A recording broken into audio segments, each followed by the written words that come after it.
Welcome, everyone. Today, you are not just going to learn English. You're going to experience it. This is not a boring textbook lesson. This is real English. The kind people speak every day in real life. If you're tired of being afraid to speak, if you feel stuck, if people laugh at your English, if you feel too old, too late, too nervous, then this video is for you. Because I believe something that no one told you yet. Your English is not broken. It's just silent. And today, we wake it up. In the next 60 minutes, I'll take you through 12 powerful real-life scenes. Moments you face every day. You'll learn how to talk about your morning, your weekend, your birthday, your job, your city, your feelings, even your pets. But more than that, you will learn how to think in English, how to feel confident, how to speak naturally, and how to enjoy the process. You don't need big grammar books. You don't need to memorize 1,000 words. You just need one thing: a small habit of listening, speaking, and feeling the language, like you will in this video. So listen with your heart, speak with your voice, and most of all, believe that you can do this. Let's begin. Scene 1. Morning routine. I open my eyes. It's 6:45 a.m. The alarm already rang 3 times, but I didn't hear it. I sit up slowly, rub my eyes, and stretch my arms. My room is quiet. Outside the window, I hear a few birds and a car passing by. It's a new day, and I feel tired. But I know I have things to do. I walk to the bathroom and look in the mirror. My hair is a mess. My eyes are still sleepy. I wash my face with cold water. Then I pick up my toothbrush and say to myself, okay, let's start the day. As I brush my teeth, I start thinking, what's the plan today? Do I have a meeting? Did I reply to that email? Too many thoughts, but I take a breath and say, one step at a time. I go to the kitchen and put water on the stove. It's time for tea. While I wait, I clean the counter a little. Then the water boils. I make my tea, add milk, and take the first sip. It's hot, strong, just the way I like it. Then I open the fridge. There's some bread and butter. I toast the bread, spread the butter, and sit at the table. This moment is peaceful. I drink my tea and eat my toast slowly. I don't check my phone. I don't rush. I just sit and whisper to myself, thank you for this day. After breakfast, I check my to-do list. Send email to boss, finish report, pay electricity bill, call mom. I smile and say, all right, I've got this. Then I walk to the closet and pick out clothes for the day. A clean shirt, dark jeans, and my favorite watch. I get dressed and feel ready. Before leaving the house, I look in the mirror again. This time, I smile. You look okay? I say. I grab my bag, take one last sip of tea, and step out the door. The day has begun. Scene 2. Going to work. It's 7:35 a.m. I walk out of my house, lock the door, and take a deep breath. The sun is just rising, the air is fresh, and the road is quiet. My shoes hit the pavement slowly as I walk toward the bus stop. I reach the corner where the same old tea stall is open. The man behind the counter smiles at me. He says, morning, sir. Your usual. I smile back and reply, yes, 1 coffee, please, no sugar. He nods and starts preparing it. As I wait, I hear 2 people talking behind me. One man says, traffic was terrible yesterday. The other replies, tell me about it. I was stuck for 45 minutes. I turned slightly and joined the conversation. I was stuck too. It's always the same on Mondays. We all laugh quietly. The coffee is ready. The man gives me my cup and says, careful, it's hot. I thank him and take a slow sip. The first sip wakes me up. Strong, spicy, perfect. After finishing the coffee, I walk toward the bus stop. There's a young woman already standing there. She's holding a file in her hands, dressed formally.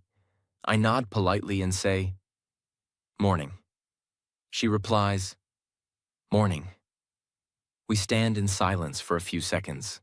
Then she turns and says, "Do you know if bus 34 already passed?" I check my watch and say, "I don't think so. It's usually late by 5 minutes." She smiles and says, "Thank you. I'm going for a job interview. First one." I nod and reply, "Good luck. You'll do great. Just speak with confidence." She laughs nervously and says, "I'll try. I'm still working on my English." I say, "You're doing fine. Everyone starts somewhere. Don't worry." Just then, the bus appears in the distance. She sees it and says, "There it is." Thank God we both get on. The driver says, "Exact change only." I take out my card and beep it. She hands over her money and finds a seat near the window. I sit beside her and say, "So what kind of job are you applying for?" She replies, "Receptionist. It's in a small office. Basic work, answering phones, greeting clients." I say, "That's a good place to grow. And you get to practice English every day." She smiles and says, "Yes. That's my goal, to improve my English and become more confident." The bus moves forward slowly. We pass a busy market. She looks out the window and says, "Do you take this bus every day?" I reply, "Almost. I work in marketing. Office near Metro Plaza." She nods and says, "Oh, that's near my interview location." Then she turns and says, "Can I ask you something? How did you learn to speak so naturally?" I smile and say, "I used to be afraid to speak. I made so many mistakes. People laughed, but I kept going. Every morning on this bus, I listened to English podcasts. I repeated sentences in my mind. I didn't stop. That's it." She nods slowly. "That's inspiring. I hope I can do that too." I reply, "You already started. Just keep going." The bus driver suddenly calls out, "Metro Plaza, stop!" I get up and say, "This is my stop. Good luck again." She smiles and says, "Thank you. And thank you for the encouragement." I wave and step off the bus.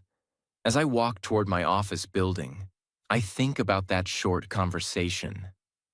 I remember how scared I used to be, afraid of speaking, afraid of judgment. But now, I'm helping someone else feel braver. That's what growth looks like. Scene 3. At the office. It's 8:55 a.m. I walk into the building, swipe my access card, and enter the elevator. The doors close. I'm alone for a moment. I take a deep breath and whisper to myself, "Let's make today a good day." As the elevator climbs, I go over my mental checklist. Emails, morning meeting. The report I didn't finish yesterday. Plenty to do. I step out on the 7th floor, marketing department. The office lights are already on. Some people are at their desks. Some are in the kitchen corner making coffee. I greet the first person I see. "Good morning, Alex." He turns and smiles. "Hey." "Morning. You're early today."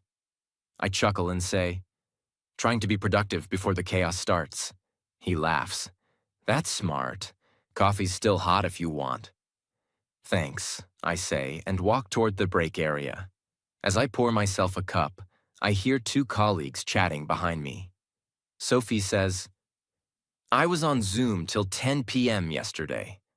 And Jenna replies, "Again? You work too hard." I turn and say, "Wow, Sophie, that's some dedication."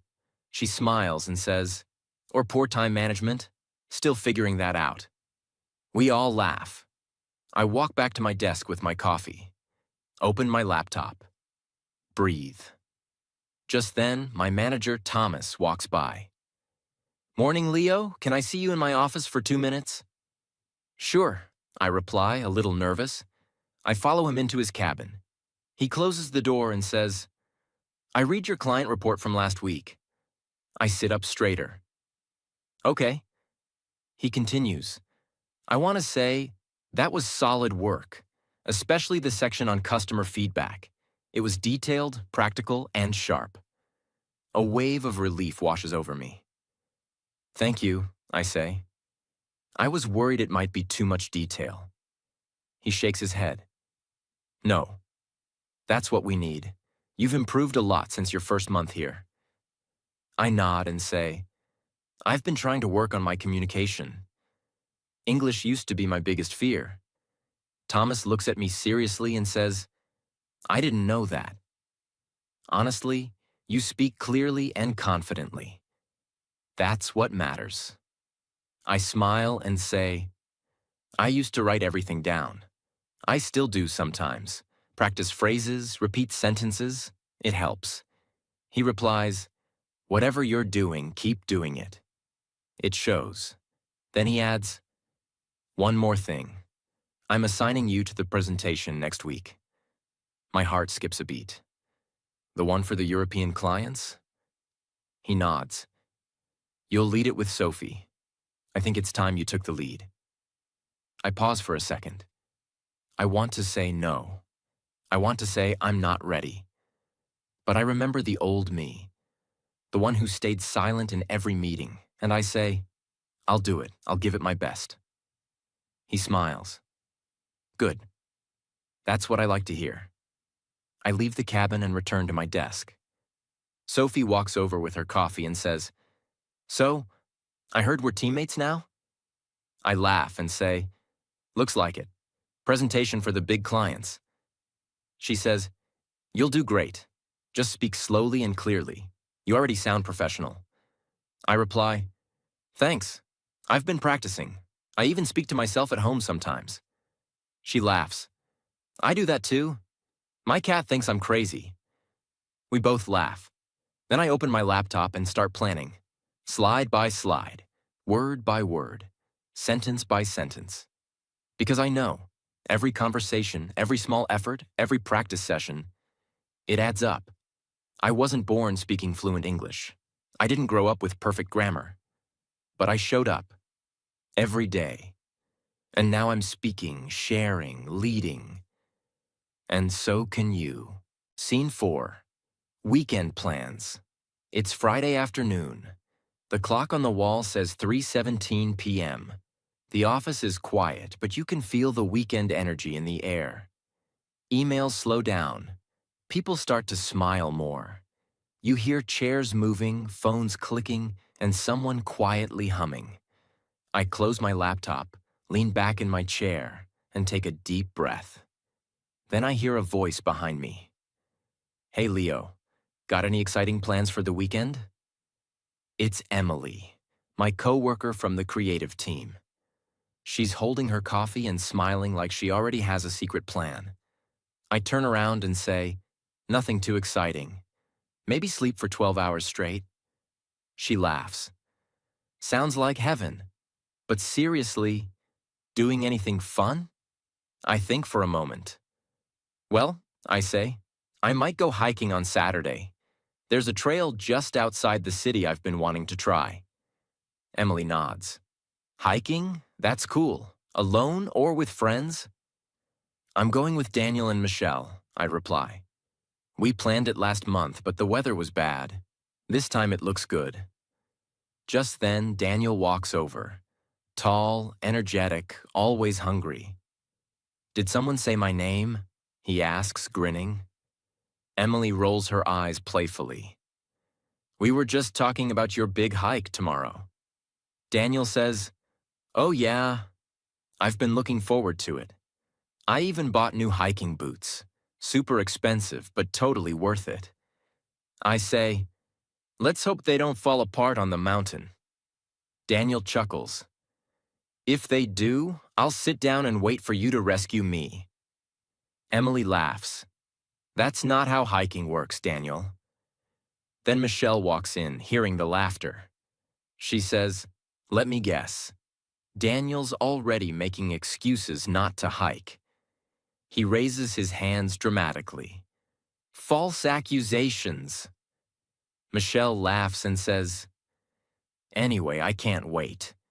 Nature, fresh air, and finally, a break from screens. I nod and say, exactly. I just need to disconnect. No email, no messages. Just trees, birds, and long walks.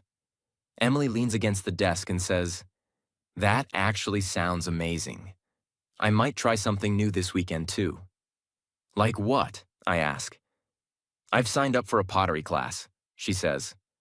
Daniel smirks. Pottery? Like making bowls? Yes, Daniel, Emily replies. Making bowls and plates and whatever I want. Michelle smiles. That sounds peaceful. I think it's great to do something creative outside work. Emily nods. I just want to try something that's not digital, you know? Something real. Something with your hands. We all pause for a second. Then I say, that's the thing about weekends. They remind us that we're not just workers. We're people. Michelle nods. I agree. We spend all week typing, talking, solving problems. The weekend is the only time we can actually feel human again. Daniel jumps in. Except when your mom asks you to fix everything in the house. We laugh again. I say, that's true. Every time I visit my parents, suddenly I'm the tech guy, the grocery guy, the electrician, and the taxi driver. Emily adds, same here. I love visiting home, but it's never relaxing. Then I say, but still, it's home. We all go silent for a moment. Michelle changes the topic. What about Sunday night? Any Sunday plans? Daniel says, I'm cooking. I promised my girlfriend I'd make dinner. I'm still searching for a recipe that doesn't burn. We all laugh. I say, start with pasta. You can't go wrong with pasta. Emily adds, unless you forget the salt and cook it for 40 minutes. We laugh again. Michelle looks at her watch. Okay, I need to send one last email before I can escape this place. Daniel says, I'm already mentally out the door. Emily finishes her coffee and says, enjoy your weekends, everyone. No overthinking, okay? Just live. I smile and say, that's the plan. Scene 5. Birthday celebration. It's Saturday evening. The living room is quiet, but only for a moment. Suddenly the door opens and 5 people rush in carrying bags, balloons, and a box of decorations. Emily says, okay, we have 1 hour before Leo arrives. Let's move. Michelle drops her bag on the couch and says, where's the tape? I need to hang this banner. Daniel holds up the cake box and says, I'm not moving until someone clears a space for this masterpiece. Jenna laughs and says, you mean that lopsided cake you bought at the last minute? Daniel raises an eyebrow. Excuse me, this is a handcrafted double chocolate fudge cake, made by professionals.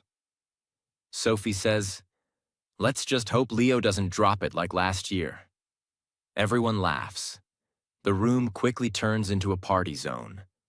Balloons on the walls, streamers across the ceiling, snacks on the table, music low in the background.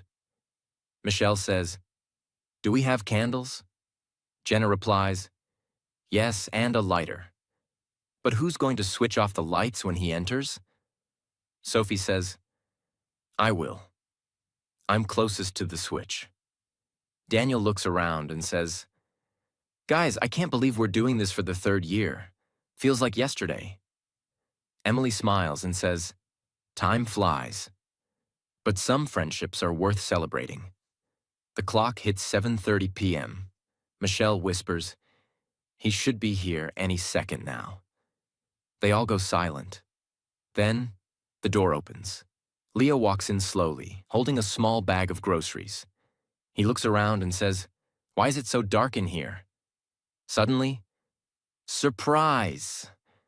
The lights come on. Everyone yells, claps, and laughs. Leo drops his bag and freezes. "What is this?" he asks, half smiling, half shocked. Emily steps forward and says, "Happy birthday, Leo. We didn't forget." Leo looks around. Decorations, cake, music, candles, people he loves. "I thought you guys were all busy," he says.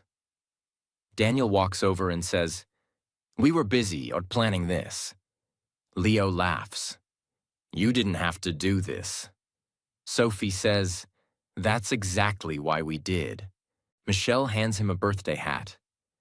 "Put this on, it's tradition." He puts it on and says, "I can't believe this. You made my whole week." Emily lights the candles and says, "Make a wish, and don't say it out loud." Leo closes his eyes, smiles quietly, and blows out the candles. Everyone claps again. Daniel cuts a piece of cake and says, "Okay, open your mouth, we're feeding you first." Leo laughs and takes a bite. "Wow," he says, "this is really good." Daniel proudly says, "Told you." Masterpiece. They all sit down on the couch together. Jenna says, "So, how does it feel to be older?" Leo replies, "Honestly, I feel lucky, not because of the birthday, but because of all of you." Michelle adds, "You're not just older, Leo. You're wiser, stronger, and definitely more emotional." He smiles and says, "I used to hate birthdays. Too much attention. But this is different." Emily says, "This is not about attention. It's about appreciation." Sophie adds, "You show up for everyone. You work hard. You never ask for anything. So today, we show up for you." Leo sits back, touched by their words. Daniel says, "Now open the gifts before I take mine back." Leo laughs. "There are gifts too?" They hand him small, wrapped boxes. Nothing expensive, just thoughtful things. A new notebook. A mug that says, "Keep going." A framed group photo from 2 years ago. Leo opens the last box and finds a handwritten note. He reads it out loud. "Dear Leo, you may think you're just ordinary. But to us, you're the reason Mondays feel better. You're the one who reminds us to keep going. And today, we want you to know, you matter." Happy birthday, Leo looks up, eyes slightly wet. He says, "I don't know what to say, thank you, and for everything." Emily replies, "Just promise us one thing." Leo asks, "What?" Michelle smiles and says, "Don't ever disappear on your birthday again." He nods. "Deal." They raise their glasses, sparkling juice, soda, whatever they have. Daniel says, "To Leo." Everyone echoes, "To Leo." And just like that, a simple evening becomes a moment they'll remember forever. Scene 6. Talking about your city. It's Sunday afternoon. The cafe is half full. The weather outside is beautiful. Soft clouds, warm light, and a quiet breeze through the trees. Leo sits near the window, sipping an iced coffee, notebook open in front of him. He's working on a personal project, something about memories. Then the door opens, and a familiar voice says, "There you are. I thought you'd be late." It's Julia, his old friend from university, back in the city after 3 years abroad. Leo smiles and stands up. "I'm never late for coffee, especially when the person's been missing for 3 years." Julia laughs and hugs him. "It's good to see you again." They both sit. Leo asks, "So, how does it feel to be back?" Julia looks around and says, "Strange. The city looks the same, but it feels different." Leo nods. "That's because you've changed. The city didn't." Julia smiles and says, "Maybe. Or maybe I just forgot how loud it is here." They both laugh. Leo stirs his coffee and says, "You remember that street near the river? They've built a new bridge. It looks amazing at night." Julia raises her eyebrows. "Really? We used to walk there after class. I remember the old lights, the broken benches. Those benches are still broken, Leo replies. Some things never change. Then Julia says, tell me something. If someone asked you, what's the best thing about this city? What would you say? Leo thinks for a moment. The rhythm, he says. This city doesn't sleep, it moves fast, but somehow it also listens. Julia leans in. Listens? Leo nods. Yeah, like, it lets you cry without asking why. It lets you dream without laughing at you. You can be invisible or you can shine. Your choice. Julia sits quietly for a moment, then says, that's beautiful. I never thought of it that way. Leo looks out the window. You know what I love most? The sound of the early morning, when the streets are still quiet and the sky is just starting to wake up. You hear one bird, one car, and the soft sound of life returning. Julia smiles. That's poetic. Leo replies, it's real. She sips her drink and asks, what about food? What's still your favorite thing to eat here? Leo grins. The street corn with lemon and salt, still unbeatable. Julia laughs. You haven't changed. He replies, neither has the vendor. Same spot, same smile. Julia says, I miss the night markets. The lights, the music, the smell of fried food, the people. All kinds of people. Leo replies, they're still there, crowded as ever. But now they play soft jazz on Fridays. It's calmer, warmer. Julia leans back in her chair and says, I've lived in 5 cities in the last 3 years. Big ones, fancy ones, clean, fast, rich. But they didn't feel like this. Leo asks, why? She answers, they had roads but no stories. They had buildings but no people. Not like here. Here the walls speak. Leo smiles and says, that's what I always tell travelers. If you want to see beauty, visit a postcard city. But if you want to feel something, come here. Julia says, I wish more people knew this. Leo replies, that's your job now. You've seen the world. Now you tell it what home really means.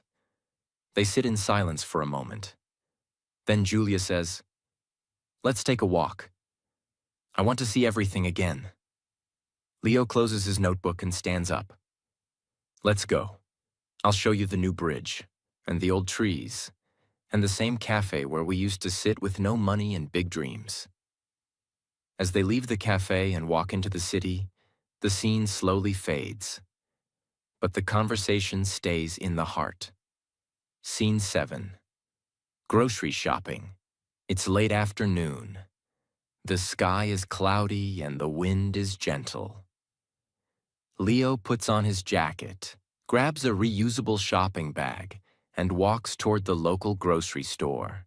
He doesn't like shopping. But today, he feels calm, slow, ready to enjoy the little things. As he steps inside the store, the door opens with a soft chime. Bright lights, soft music, the smell of fresh bread. A young woman is near the entrance, stacking apples. She looks up and says politely, "Good afternoon, sir. Let me know if you need any help." Leo smiles and replies, "Thank you. I'm just looking around for now." He grabs a small cart and walks down the first aisle, fruits and vegetables. He picks up an avocado, checks its softness, and says quietly to himself, "Still hard. Not ready yet." Suddenly someone taps his shoulder. It's Daniel, his friend from work. Daniel says, "Leo, you shop here too?" Leo replies, "I do now." What a surprise. Daniel points at Leo's cart and says, "That's the healthiest cart I've ever seen. Are you planning to open a salad bar?" Leo laughs. "Trying to eat better. Fewer chips, more colors." Daniel holds up a pack of cookies and says, "Well, I'm here to destroy my diet. These are my weakness." They walk together to the bread section. Daniel says, I always get stuck here. So many options. Whole wheat, multigrain, sourdough. What do you usually buy? Leo answers, depends. For toast, I go with sourdough. For sandwiches, I stick to multigrain. Daniel nods. You sound like a bread expert. Leo laughs. Too much YouTube cooking, that's all. They continue walking. Leo stops near the dairy shelf and says, do you know if almond milk is better than oat milk? Daniel replies, oat milk is creamier, but almond milk is lighter. Try both. Leo grabs both and tosses them in the cart. Then Daniel says, I always forget one thing every time I shop. Leo says, that's why I make a list. Daniel pulls out his phone. I make a list too. Then I forget to check it. They both laugh. An older woman nearby overhears and smiles. She says, happens to me every week. Leo smiles back and says, I think it happens to everyone. Then he turns to Daniel and says, you know what I love about shopping? Daniel raises an eyebrow. No lines? Leo says, no. The small moments. A quiet song playing. A stranger's smile. A child laughing in aisle 3. You're alone, but not lonely. Daniel looks thoughtful. You always see the deeper side of things. Leo shrugs. Life teaches you. When you slow down, you start to see. They walk toward the meat and frozen section. Daniel says, I usually avoid this part. Too much plastic. Leo replies, yeah, I try to buy fresh when I can. But sometimes convenience wins. At the checkout, a young cashier greets them. Hello, did you find everything okay? Leo replies, yes, thank you. Daniel puts his cookies on the counter and says, and I found things I didn't even need. The cashier smiles and scans the items. She says, do you need any bags? Leo replies, no, I brought mine. Trying to reduce waste.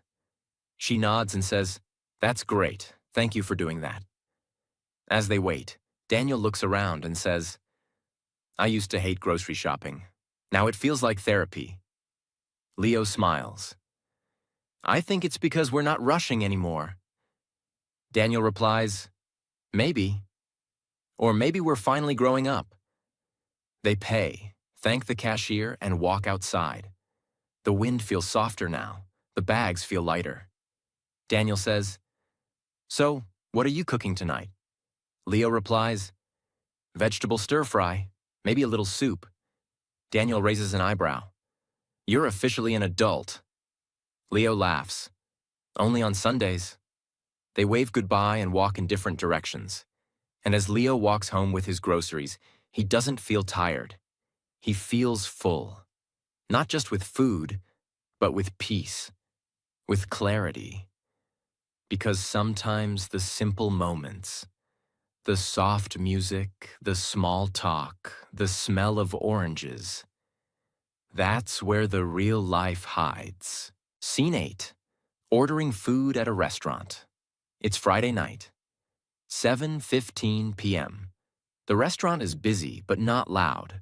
Warm lights, soft music, clinking glasses, quiet conversations. The smell of garlic and grilled vegetables floats in the air. Leo walks in with Emily and Daniel. They've just finished a long week at work, and they promised themselves one thing. No cooking tonight.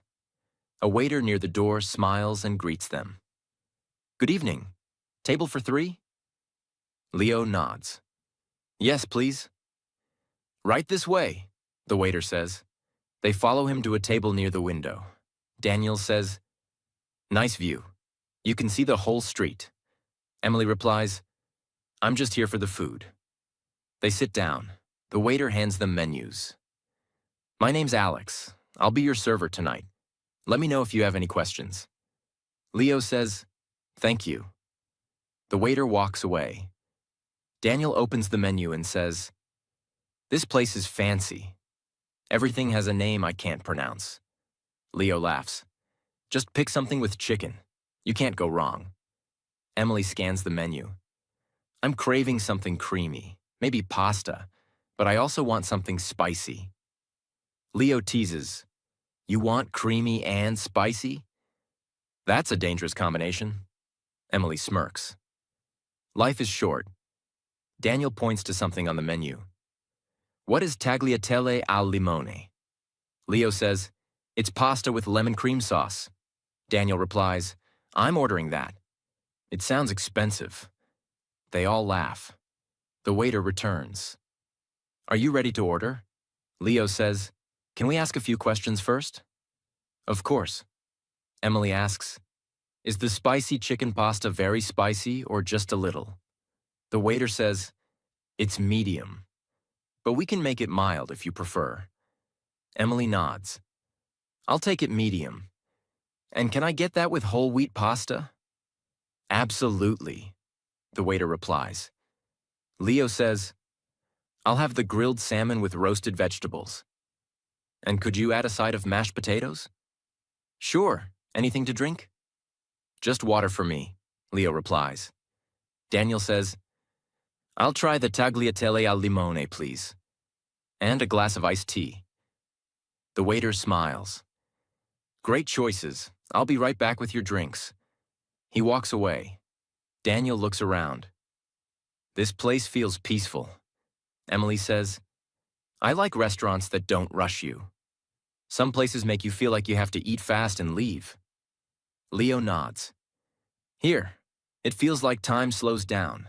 You can actually talk. Daniel replies, that's what I need after this week. Meetings, emails, pressure. I just want to eat good food and breathe. 10 minutes later, the waiter returns with the drinks. Your food will be out shortly. Leo sips his water. Emily says, you know, I used to be nervous ordering food in English. Daniel looks surprised. Really? She nods. I'd panic, especially when they spoke fast. I'd just point to something and say, this one. Leo says, I used to do the same. I was afraid they'd ask questions I couldn't understand. Daniel laughs. I still panic when they ask on soup or salad. My brain freezes. They all laugh. Emily says, but the more you do it, the more natural it becomes. Leo adds, it's not about speaking perfectly. It's about staying calm. Daniel says, exactly. And learning phrases that work, like, can I ask something? Or, what's in this dish? Just then, the waiter returns with a tray of hot food. Here we go. He places each plate in front of them. This is the spicy chicken pasta for you, he says to Emily. Grilled salmon with vegetables for you, to Leo. And tagliatelle al limone for you, to Daniel. Daniel looks at his plate. This looks amazing, almost too good to eat. Emily says, that smell, wow. Leo takes a bite and says, this is perfect. They eat slowly, talk more, laugh often. Halfway through the meal, Daniel drops his fork. It lands with a loud clang on the floor. The waiter comes quickly. Are you okay? Daniel says, sorry, my hand slipped. No problem, the waiter replies. Let me bring you a clean fork. Leo says, you handled that better than I would have. Daniel shrugs. I've embarrassed myself so many times in restaurants, I stopped caring. Emily says, that's the secret. Just enjoy the moment. The waiter returns with a new fork. Here you go. Thank you, Daniel says. After the meal, the waiter returns. Would you like dessert? Leo replies, we're full, but maybe we'll share something. Emily asks, what do you recommend? The waiter says, our homemade chocolate lava cake is our most popular. Daniel says, you had me at chocolate. They order one, share it, laugh about nothing, and smile more than they have all week. Later, the waiter brings the bill. Leo says, I'll cover it. Emily and Daniel protest. No way, Daniel says. We split. Leo says, next time, you can pay. They laugh again and agree. They leave the restaurant full, not just with food, but with peace. And as they walk under the streetlights, Leo says quietly, "You know, good food tastes even better with the right people." They all nod and walk home, smiling. Scene 9. Talking to a new friend. It's Sunday morning. Leo enters a local art gallery alone. It's quiet, with soft music and sunlight pouring in through the large glass windows. He walks slowly from one painting to another, taking his time. This is how he resets his mind, by being surrounded by stillness and colors. At one of the larger abstract pieces, he hears someone next to him say softly, "Sometimes I look at art and feel nothing. And then, one piece just stops me." Leo turns. A woman stands beside him, notebook in her hand, eyes focused on the painting. He nods and replies, "I know what you mean. This one. It feels like chaos, but soft." She smiles. "Exactly, like a storm that doesn't want to destroy anything." There's a pause, comfortable silence. Then she says, "I'm Ava." Leo responds, "I'm Leo. Nice to meet you." Ava says, "Do you come here often?" Leo replies, "Not often. Only when I need to hear myself think." She laughs lightly. "That's a good reason. I come here when I need to stop thinking." He smiles. "I guess we're opposites." She nods and gestures toward a bench. "Want to sit?" They sit side by side, not too close. Ava says, "So, Leo, what do you do?" "I mean, when you're not decoding paintings."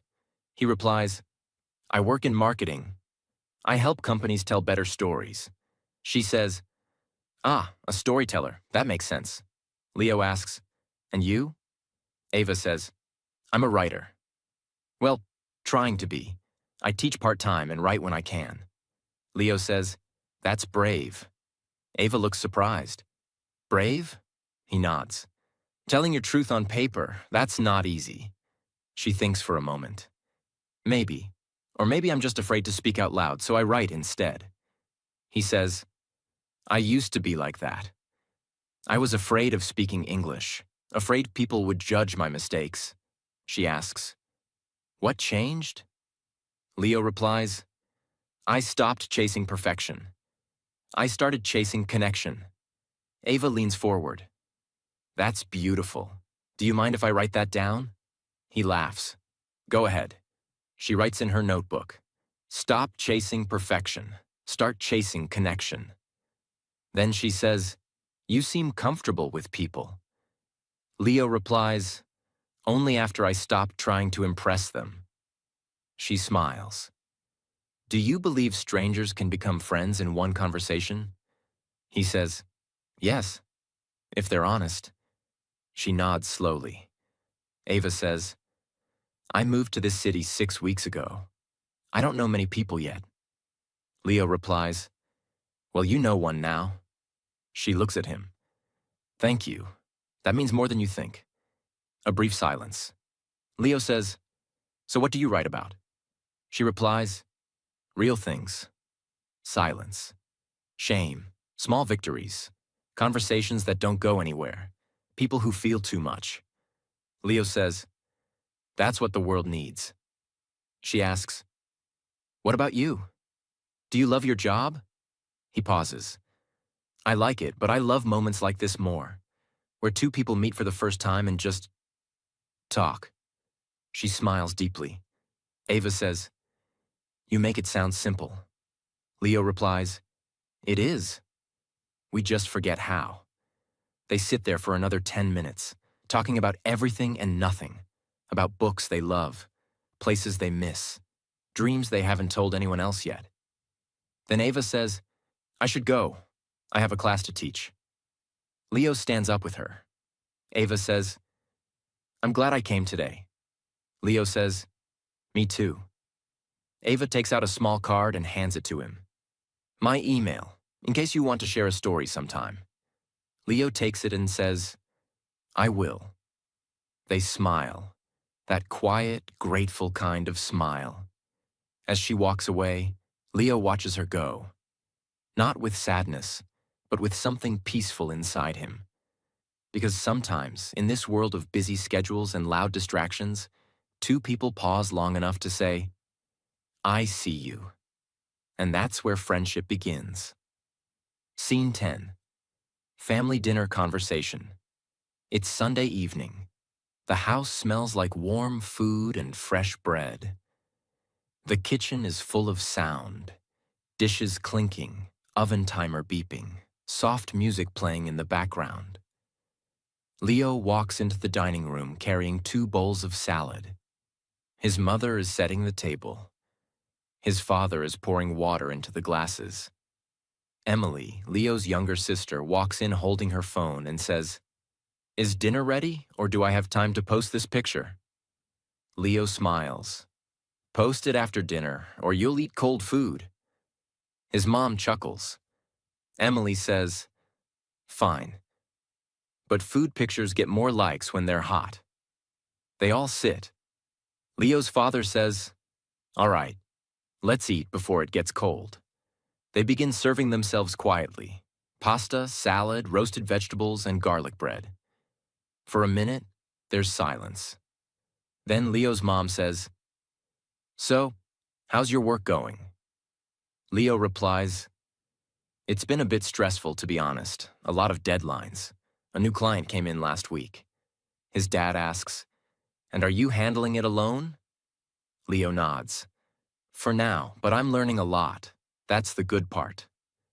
Emily says, "You always say that, even when things are falling apart."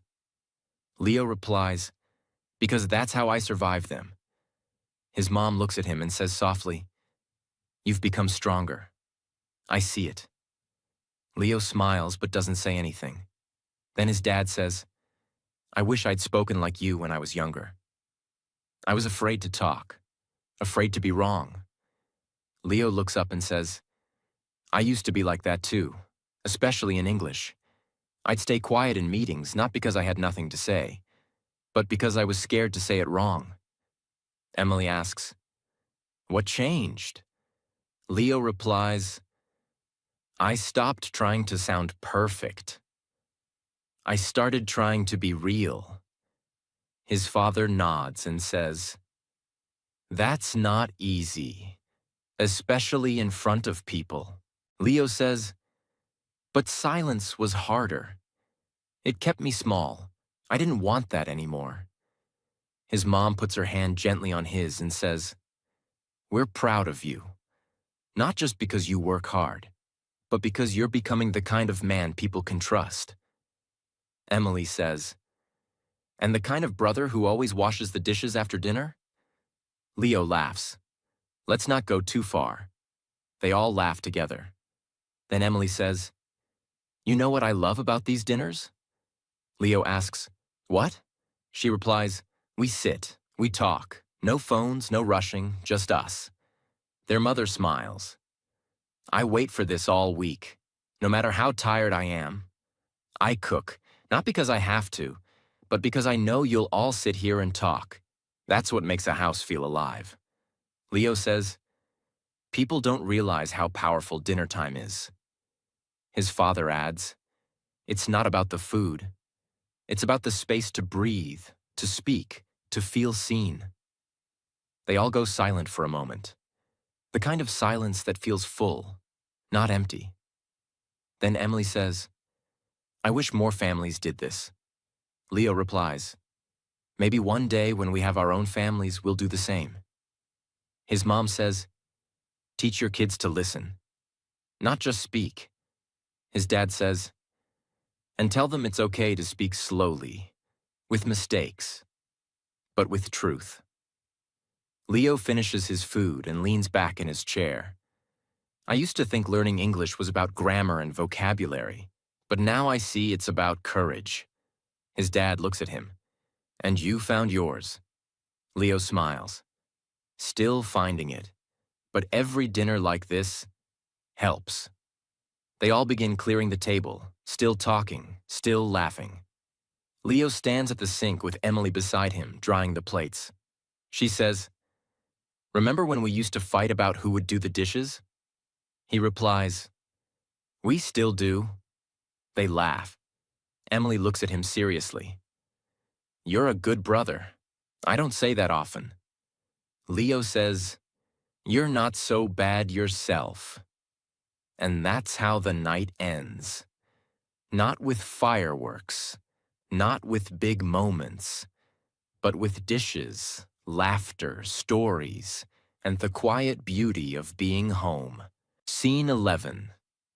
Buying clothes. It's Saturday afternoon.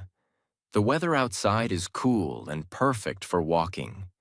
Inside the mall, the air is bright, clean, and full of energy. People talking, music playing, bags swinging in hands. Leo walks into a large international clothing store with his close friend, Ava. She's looking for a dress. He's looking for nothing, but ends up finding something else. A sales associate greets them at the door with a smile. Welcome. Let us know if you need any help. Leo nods politely. Thanks. Just browsing for now. They start walking slowly through the store, past shelves of neatly folded shirts, racks of jackets, sections with shoes and accessories. Ava picks up a deep blue dress. She asks, what do you think? Leo replies, I think if you don't buy that dress, I might. She laughs. Flattery will get you nowhere. Then she points at a coat hanging on a nearby rack. You should try that one. Leo walks over and looks at it. A simple black coat, sharp, clean design. He touches the fabric and says, this actually feels nice. A store assistant appears nearby. Hi there. Would you like to try that on? Leo says, yeah. Is there a fitting room available? The assistant smiles. Yes, right this way. Leo follows her. The assistant opens a curtain. Let me know if you need another size, she says. Leo nods and steps in. A few minutes later, he steps out wearing the coat. Ava looks up and says, wow, that's it. That's your coat. Leo looks at the mirror. I'm not sure. She says, trust me. It fits your energy. He turns and checks the back, then says, okay. I actually like it. The assistant returns. How does it feel? She asks. Leo replies, good. A little snug around the shoulders. Do you have one size bigger? She says, let me check. While the assistant walks off, Leo and Ava sit on the small bench in the corner. Ava says, you're not used to shopping for yourself, are you? Leo shrugs. I never saw the point. As long as I'm clean, I'm fine. She smiles. But the way you dress also tells the world something. Leo replies, like what? Like how you see yourself. Leo goes quiet, then says, I guess I've always been afraid to be seen. Ava looks at him kindly. You're seen, and it's okay to dress like you belong. Before he can reply, the assistant returns. Here's the next size. Want to try it? Leo says, yeah, thank you. Leo tries the larger size. It fits better. He comes out and shows Ava. She says, that's it. That's you. Leo looks in the mirror again. This time he smiles. Not because of the coat, but because of the moment. He turns to the assistant. I'll take it. She says, great. Would you like to pay here or at the front counter? Front counter is fine. Ava also carries 2 items in her hand. They walk to the front. The cashier smiles. Did you find everything you needed today? Leo says, yes, and maybe a little more. The cashier laughs. Would you like a bag? Yes, please. Would you like your receipt emailed or printed? Emailed is perfect, Leo says. They pay, grab their bags, and walk out. As they exit the mall, Ava says, you know, I think shopping is more than buying things. Leo asks, what is it then? She replies, It's choosing the version of yourself you want to show the world. Leo nods slowly. Then I hope the world's ready. They laugh and walk toward the sunset. Scene 12. Evening walk and self. Talk. It's 9:15 p.m. The city is quiet now. The noise has softened. The air is cool. Leo walks alone under the soft glow of streetlights. He wears a light jacket, his hands in his pockets, his phone on silent. He doesn't need music tonight. He just needs space. The streets are almost empty. A few people pass by. A man walking his dog, a woman on a phone call, a boy riding his bicycle with one hand. But Leo isn't watching them. He's listening to something quieter. Himself. He whispers softly, "You did well today." He keeps walking. "You showed up. You were kind. You tried. That's enough." He looks up at the sky. The stars aren't visible, but the night still feels beautiful. He speaks again, gently, not loud, not weak, just honest. "I know you're tired. I know you wish things were moving faster.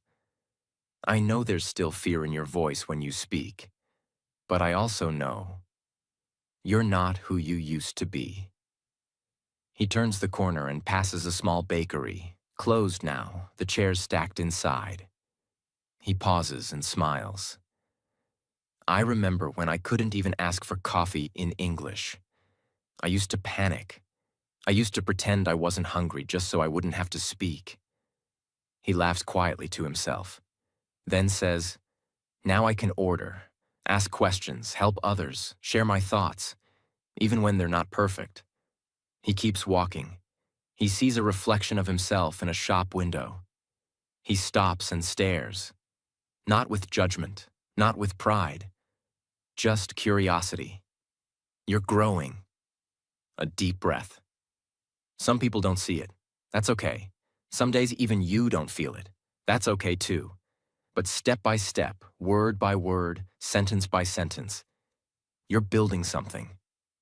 He takes out his phone, opens the Notes app, types, "Day 176. I spoke without fear. For 10 minutes. With a stranger. She smiled. I smiled back." He locks the screen and puts it away. No need to share it on social media. No need to prove anything to the world.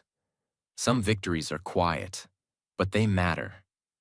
He keeps walking, passing a quiet park. A swing moves gently in the breeze. He says softly, "You don't have to be perfect. You just have to be present. You don't need big words. You just need real ones. And even if no one claps, no one sees, no one comments, keep going." He stops walking, looks around. It's peaceful, silent, safe. And in that moment, he says the sentence that has changed everything for him. "I may be alone right now, but I'm not empty. I'm building something. And I'm proud." He stands there, just for a moment, listening to the night, feeling the wind, knowing that his voice is no longer a stranger to him. Then he turns around and walks back home. Not faster, not slower, just steady. Like someone who trusts the road now. Thank you for watching till the end. Remember, learning English is not about being perfect. It's about being brave. You've already taken the first step. Keep going, speak more, think in English. Believe in yourself. Every small effort you make is building a new future for you. You're not behind. You're not late. You're exactly where you need to be. So don't stop now. Your voice matters. Your dreams matter. And English will help you reach them. Subscribe to this channel for more real-life English practice. We'll grow together, one sentence at a time. See you in the next video. Take care and keep speaking. Bye.